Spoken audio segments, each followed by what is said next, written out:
Well, the first thing I just wanted to start off with is when I decided to email you, which was purely random. I was at a coffee shop, and I heard that you had a kind of strange habit of responding to email. I do, very strange. So I actually did it as a writing exercise, in a way. I wasn't, thinking that you were actually going to write back. And the question was whether or not Brave New World or Orwell's 1984, which one of those was either a better book to teach or a better kind of prophecy or prediction of where we were. Guess what I might have, did I mention Zamyatin? Exactly. Yeah, because I think that's much better than either of them. Yeah. So what's your reasoning? For one thing, it's much earlier. Right. But I just thought it was more perceptive. Right. I mean, first of all, I didn't think that 1984 was one of Orwell's best works. To tell you the truth, I could barely finish it.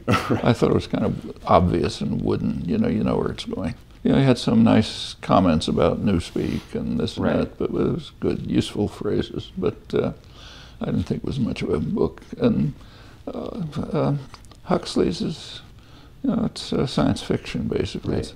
But Zamyatin was talking about the real world. Right. Russia, of course, so wasn't in the early post-revolutionary period. And he was discussing, I think he sensed what a totalitarian system is like. And it's a projection, but a projection from something real. Orwell had in mind, actually probably had in mind England, and England social democracy, which he thought was going off in a dangerous direction, but it's quite a projection. And anyhow, but I'd suggest reading it and see what you think. Great.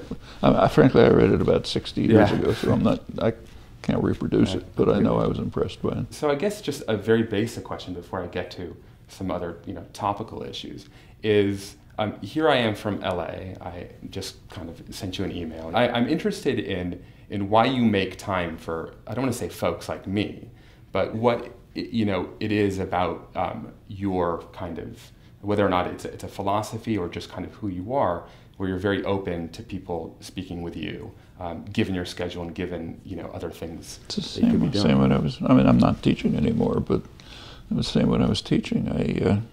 I taught my work, professional linguistics classes, grad courses, but I also always taught undergraduate courses on my own time, on the kinds of things I write about, social, political issues, and the students who took them couldn't really get credit for a program. These courses weren't admitted into any program, so they were taking it on their own.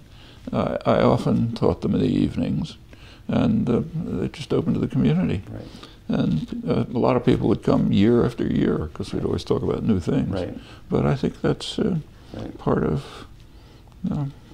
one's, I wouldn't even say responsibility. That makes it sound too august. Right. It's a normal, like, why do you talk to your children? Well, okay, it's not that it's responsible. But you only have 2 children. What if you only have 2 children? If you only have 2? I have 3, so, but a lot of grandchildren. But I'll talk to them. They'll occasionally ask me a question, but then they'll usually say something like, just the 5-minute lecture, please. Like, don't go off, Right. And, but I mean, like I say, responsibility is too fancy a word. It's just, you're part of the human race. You have something you think you can talk to people about that might be worthwhile, so you do it. Why do I run around giving talks all the time? Same thing. It'd be more convenient just to sit at home and work. What teacher has made the biggest impact on you? Well, I had a very unconventional education. For the first, till I was about 12, my parents were Hebrew teachers, so they worked in the afternoons, teaching. And so they sent me to an experimental, kind of a Deweyite school run by Temple University, and I was there from 2 years old till high school.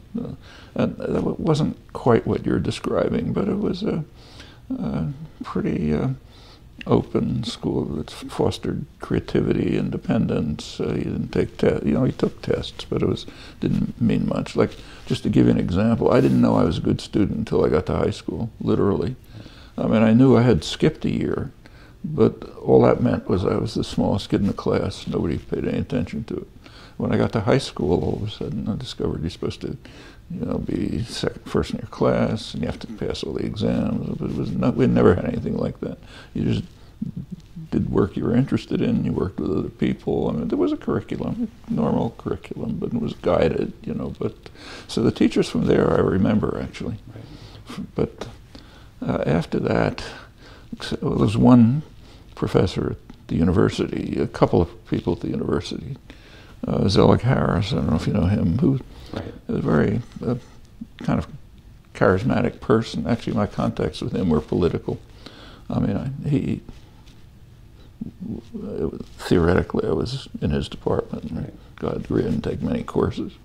And I was just about to drop out of college when I met him because it was so boring. But he suggested I take his grad courses, and I then started taking other graduate courses, and I came in contact with intellectually very interesting people.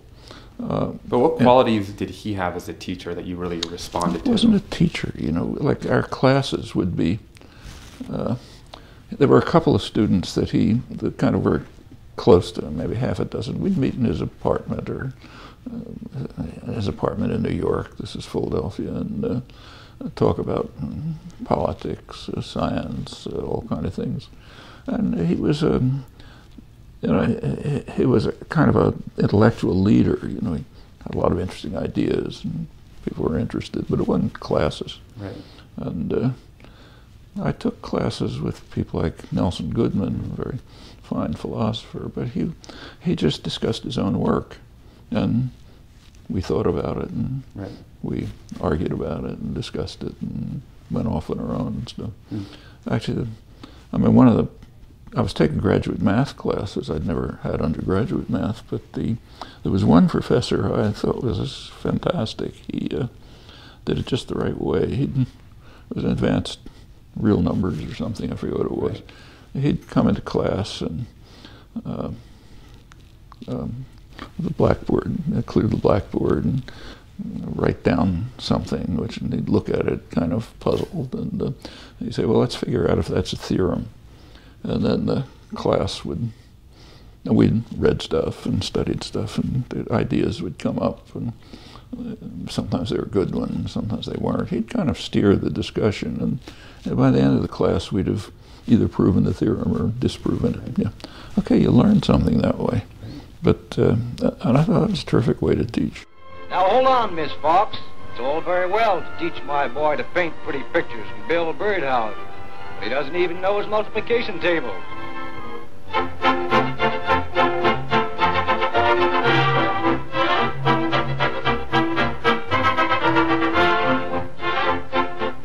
For generations, U.S. youngsters went to school because they had to. And most communities boasted but one room and a single teacher with which to educate their entire and assorted progeny. Good morning, children. Good morning, teacher. The Lord is my shepherd. I shall not want. Happiest moment for the school children of that sterner era was when school let out. But for some youngsters, staying after school seemed almost unavoidable.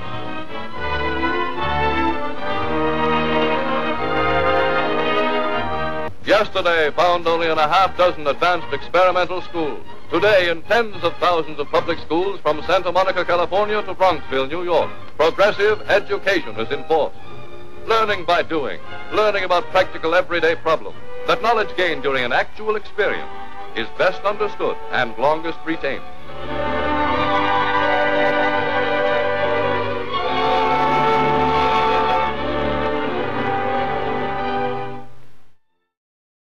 Reading Dewey, because our school, I think, in name is a Deweyite school, although in practice, not always. And in experience and education, he links education with experience and memory. So does it surprise you that you recall so much more from your educational experiences that involved experience, and you didn't? No, because it was exciting and you were doing things you were interested in.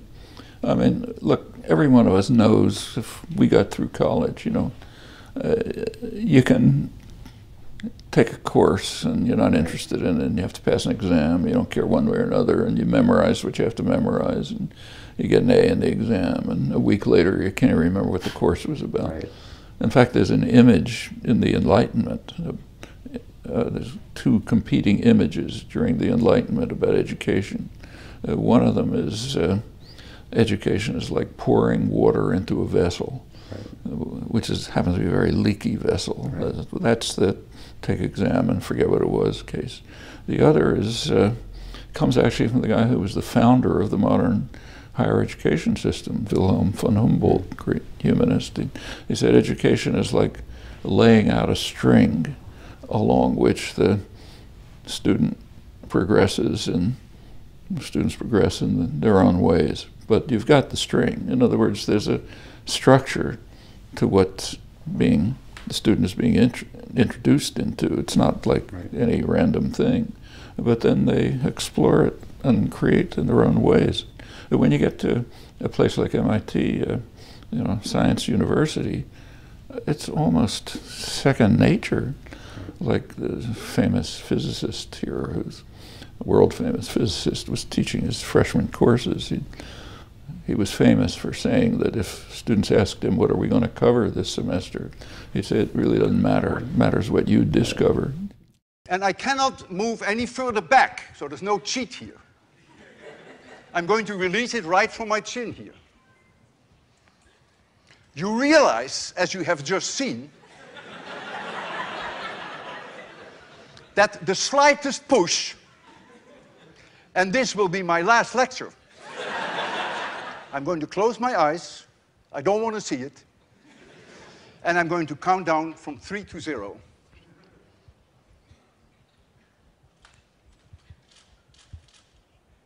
3, 2, 1, 0.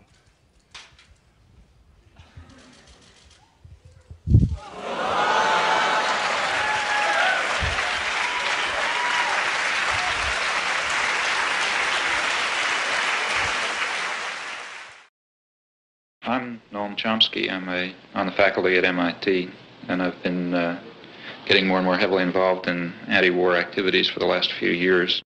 When was the first time that you ever expressed dissent in a classroom setting, like in a formal school setting where you didn't just kind of internalize your frustration, you actually said something? Well, I remember, like in the history courses, in the Latin course, I studied Latin, but in the history course, we were being taught stuff that I thought was off the wall.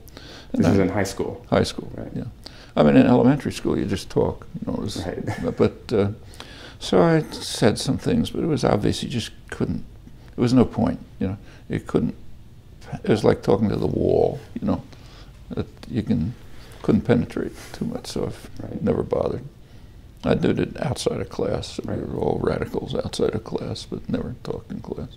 You mentioned that informal schooling had a huge impact on you, and this is both your experiences in New York, visiting these bookstores as a youngster. This is kind of the accidental nature of your own career. Do educators undervalue the importance of informal schooling, or maybe overvalue traditional schooling? I think that, at least, in my own experience, not just personal experience, I was a Hebrew teacher too, teaching 10-year-old, 12-year-old kids, and we taught the same way. It was a Deweyite framework, so the way to teach the kids was to get them interested in something. Teaching middle school Hebrew school is one of the most challenging. It is, because for one thing, the kids don't want to come in the afternoon, they'd rather be playing somewhere. And middle school's a difficult age anyway, but it worked, Most of the kids got interested and studied, had initiative, pursued things on their own, but you had to set things up so they'd get interested in it. Like often this class would start with games. These are games that you would create? Yeah, or that were part of the kind of educational program. That actually both my mother and father, who kind of ran the school systems, were Deweyite, deeply committed Deweyite educators, so they had all kind of suggestions and frameworks as to how to pursue, and then we did our own way. But games that involved learning, they did involve learning language or learning customs or learning something else, but in the form of something that kids wanted to solve, and puzzles and so on. So, and they get interested in something, and you go on. And you can do it at any level. So, for example, my sister-in-law was a 6th grade teacher. Chomsky once described, very good teacher actually, very successful. She told me how she taught a class on the American Revolution. A couple of weeks before the class was going to be on this topic, she started just doing things that were arbitrary and annoying, like compelling the kids to do things they didn't want to do and that didn't make any sense. And it got worse and worse, and the kids got upset, and, kind of protesting. And finally, when it got to the point where they were going to be an uprising in the classroom, she turned to the American Revolution, and they were all ready for it. They'd figured out what it's about. Right. Okay, that's something that kids will remember, I think. While it's true that our genetic program rigidly constrains us, I think the more important point is that the existence of that rigid constraint is what provides the basis for our freedom and creativity. And the reason... What you mean, it's only because we're pre-programmed that we can do all the things we can do. Exactly. The point is that if we really were plastic organisms without an extensive pre-programming, then the state that our mind achieves would in fact be a reflection of the environment, which means it would be extraordinarily impoverished. Fortunately for us, we're rigidly pre-programmed with extremely rich systems that are part of our biological endowment. I want to just ask you about structure and creativity. So what I found most interesting about your work on language is that you correlated, creativity and the kind of infinite potential of language, with the fact that it's restricted. And I think you said it's precisely those characteristics of language that make it an effective instrument for free thought and expression seem to have their origins in this innately determined structure.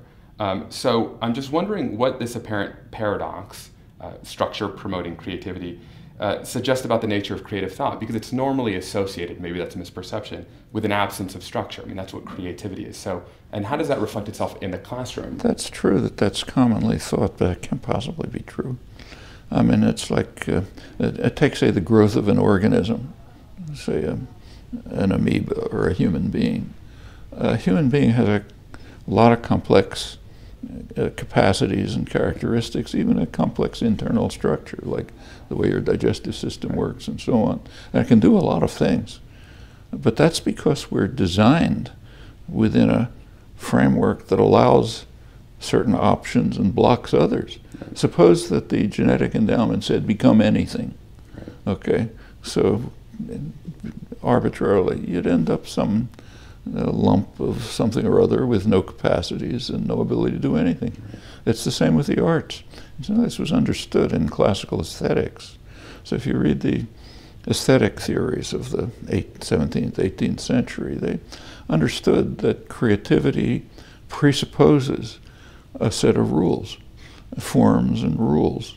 If you can challenge the rules, and it can be one form of creativity is challenging the rules.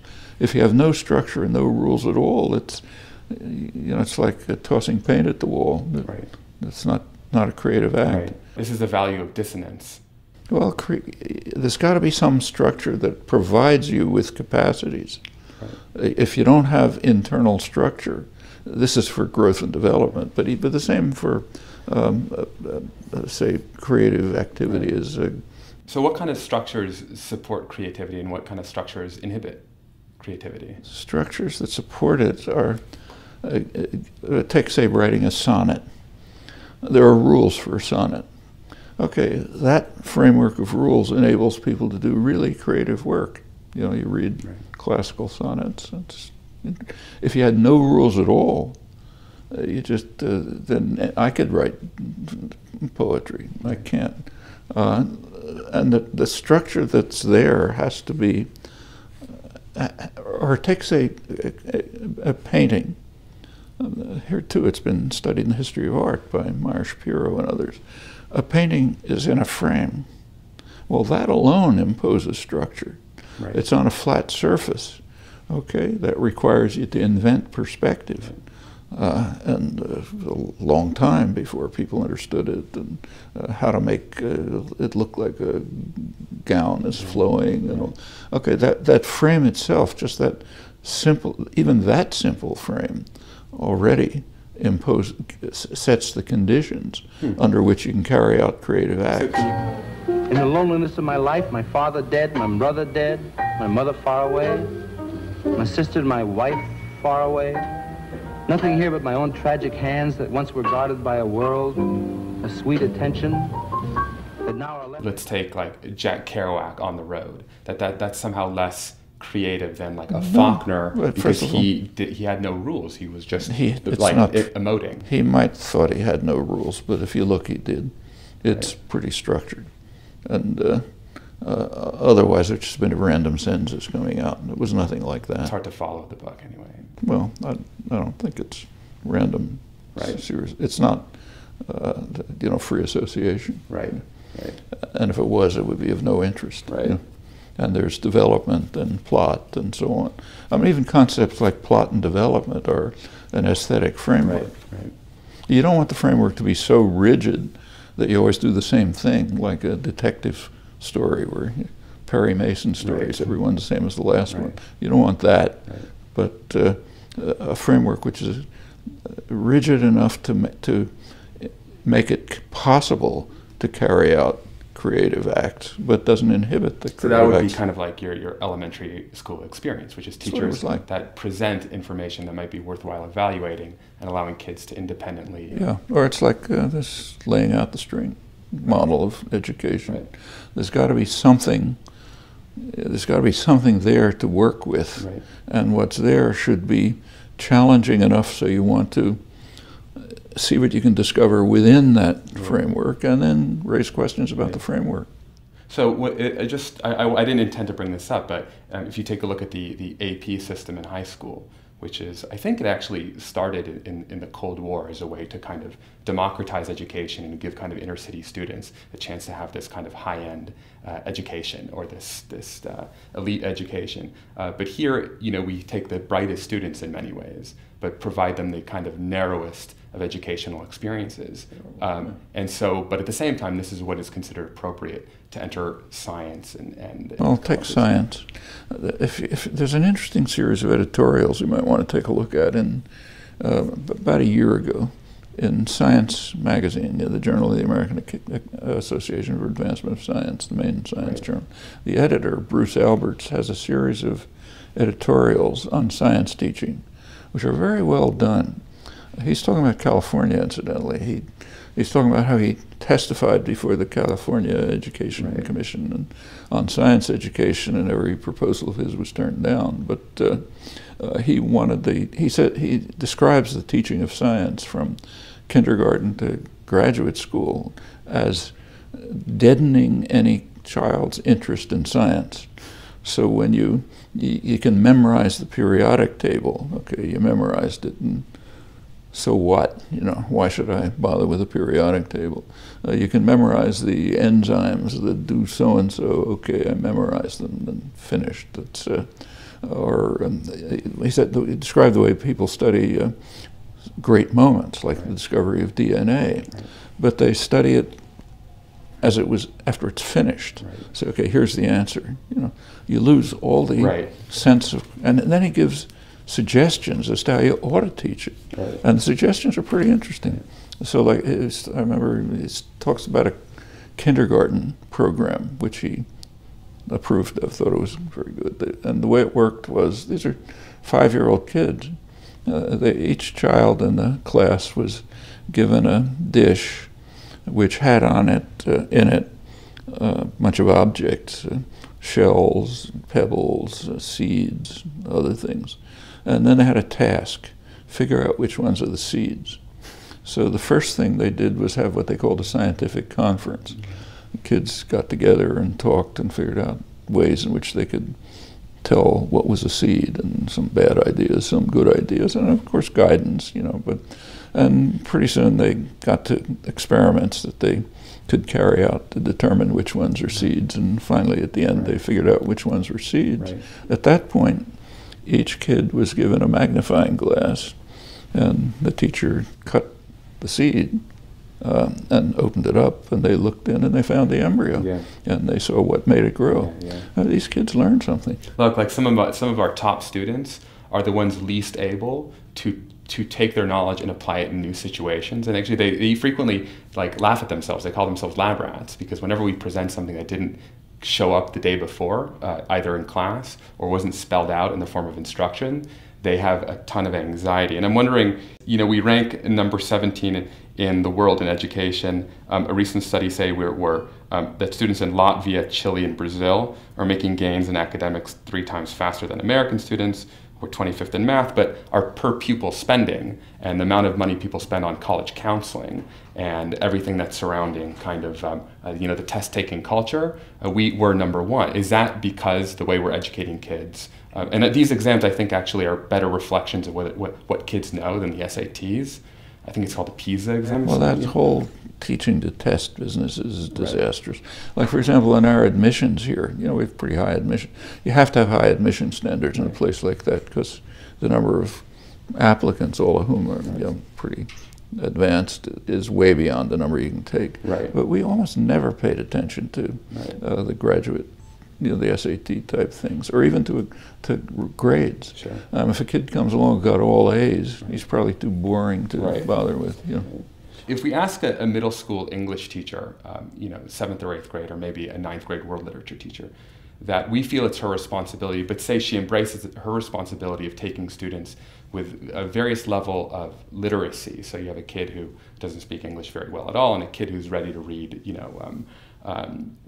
Faulkner or James Joyce. But we think, students learn best when they're exposed to various learning styles, and it's her responsibility to promote democracy in the classroom. So I'm wondering whether or not, and I don't mean this as like an extreme hypothetical, whether, MIT professor who teaches, let's say, molecular physics should also be responsible for teaching kids who haven't taken, say, basic pre-calculus, or whether or not at that level it's already selected out and the kids that are in that class. By the time you're at MIT, it's pre-selected. Right. But you have another life. There are people, and I think it's a good thing, who give talks in high schools or classes in high schools, inner city schools. And in fact, this same famous physicist who I mentioned before, he also wrote books for lay people, introducing physics to people who really had no background in physics, and did it very beautifully. Right. And that's another kind of, you can't do it inside a place like MIT because the pre-selection's too high. But you have, you're a human being. You have other things you can do with your life. But do you think tracking and leveling in high school at any point is necessary? Or should classes always be this very broad, democratic I think there can be a mix. For example, in a high school, there could be a group of students who happen to have a passionate interest in mathematics. Mm-hmm. Okay, they should have a right to be able to be in a class which is really pushing interesting questions in mathematics that other students aren't interested in. That nothing wrong with that. What shouldn't be done is what I could see with my own children. We were in a mostly professional suburb with so-called good schools and so on. By the time my kids were in 3rd grade, they were ranking the other kids in the class as smart and dumb. The smart ones were being tracked into the higher track, and the dumb ones were being into the lower track. And but they're 3rd graders. Why even have that concept in your head? Well, look, I have a few questions, but your Bev has been very patient and is giving me the hook. But I wanted to thank you so much for taking the time, and you're an inspiration, really, and I really appreciate it. And I hope to talk to you sometime soon and hear more about what you're doing. And good. Thank you. Hope we have a chance. Okay. Thank you so much.